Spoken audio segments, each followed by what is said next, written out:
A big news is coming from United Arab Emirates, where it has taken a decision to withdraw from one of the most powerful economic organizations in the world, referred as OPEC.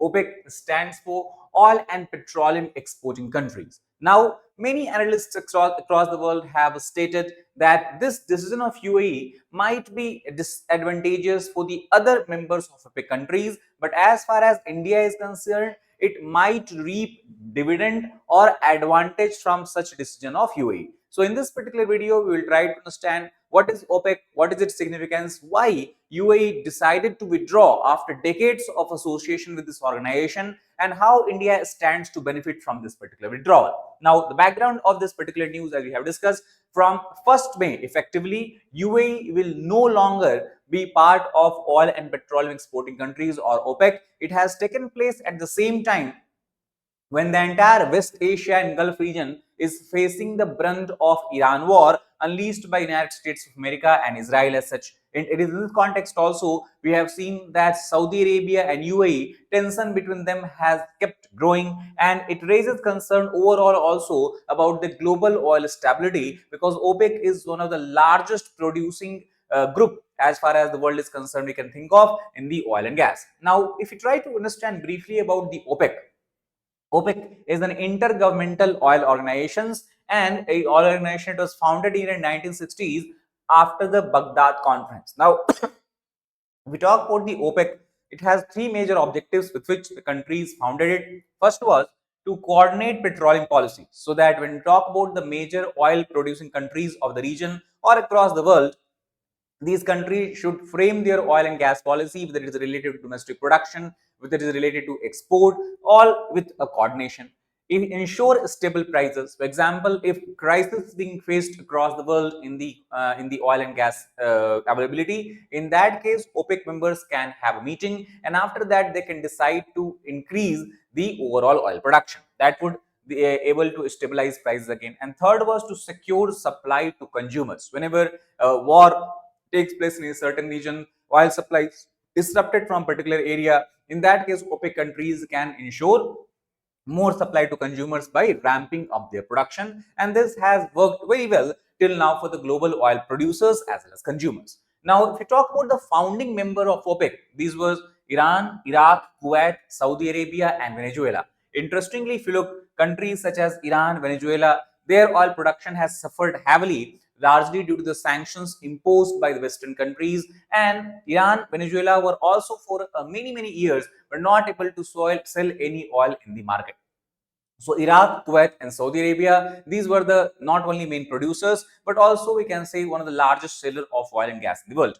The objective was to have a control over natural resources and also pricing power, because these countries are having one of the largest natural resources in the form of oil and gas, but most of this production was in the hand of Western companies. So basically the institution of OPEC snatched this power from the Western enterprises, Western privatized companies, and then invested it back in the countries which had access to these resources. Now, as far as the United Arab Emirates is concerned, majority of the oil that we find in UAE is in the Abu Dhabi itself. So that's why Abu Dhabi, which is a core oil region having more than 90% of UAE's vast oil reserves, was associated with this organization since 1960 itself.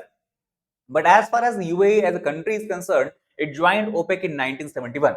Its significant, its joining is very significant because it consists about 13% of the entire oil resources that OPEC countries collectively hold. So it holds significant oil reserves, and it has been a key contributor to the overall OPEC production. Gradually, we have seen as more and more countries began to become interested in having membership to such organizations, expansion also took place, and now these countries became member of what we call as OPEC plus. These countries include now Russia, which has emerged as one of the major supplier of oil in the recent years to India and China, Mexico, Kazakhstan, and then several other countries with relatively a small volume of oil such as Oman, Azerbaijan, Malaysia, Bahrain, Brunei, South Sudan as well as Sudan. So this expansion was also a very important development, because if you talk about all the OPEC plus countries together, they hold control over roughly 40%, 41% of global oil supply. So you can imagine if these countries are able to coordinate, are able to reach a certain consensus, they would have a huge power in determining how global oil supply can be changed and transformed. So overall, it strengthens the global oil influence of this organization significantly. Now comes the biggest question, that why United Arab Emirates has decided to finally leave or exit OPEC. In the formal decision that they have taken, they have clearly highlighted that the reason behind, driving factor behind this, is the decision of UAE to focus on the national interest. Also, when you talk about national interest, scholars believe that it is pointing toward the strategic energy policy shift that we have seen taking shape in UAE from past couple of decades. Such, there was a time when UAE, the largest revenue that UAE used to receive was from its oil and gas export, but now it is no longer a case. UAE is now trying to diversify its economy and also to large extent depends on the foreign investment. It depends on UAE being a regional hub, that is a transportation hub, we can understand, as well as we can understand that services economy, tourism based economy is something UAE has clearly developed in last 1 to 2 decades, and that might be reason why it is no longer that much integrated with the OPEC countries as such. At the same time, the UAE clearly has stated in the past its desire to increase oil production. Reason is, if the oil production increases, in that case, UAE will be able to increase its revenue, and that revenue it can then invest in other areas as well. It is at this particular point where it has a conflict with Saudi Arabia, because both countries have different desire. UAE want to increase oil production, while Saudi Arabia does not want OPEC countries to ramp up oil production, because right now oil prices are higher and Saudi Arabia is trying to get benefit or dividend from the rising oil prices. It is this UAE versus Saudi Arabia differences that might be one catalyst behind the decision of UAE to exit OPEC. Now, if you talk about UAE, we have discussed once higher production, region is less dependency on oil revenue. Saudi Arabia supports production cuts. The reason is still kingdom is relying heavily on oil income, and higher the oil prices, better it is for the country.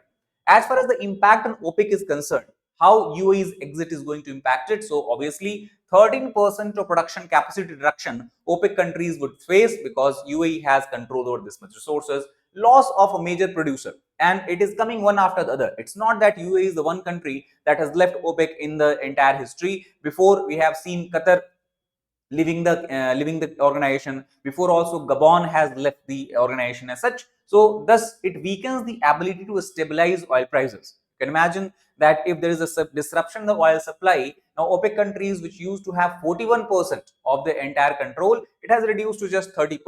So definitely their control over deciding pricing mechanism will be lesser, and it also leads to a fragmented oil market, because OPEC as a collective team was able to influence almost every major decision making as far as the oil and gas supply is concerned, pricing is concerned. Now you will have to talk with different actors, because UAE will now determine its energy policy based on its own independent goal, desire, and objective as such. So it can ramp up production, it can reduce production based on its core national interest, not on the basis of what other OPEC member desire. So that is going to be the impact. The global energy implications also increased market volatility. We can see how it is going to be in a long-term future, not in the recent, we can say in the near future. Reduced supply coordination, as we have discussed, higher competition among producers would also be seen here, and that can lead to potential rise in the long term supply as well, because if one country start to ramp up its production, start to generate more oil revenues, the other countries also can follow the suit,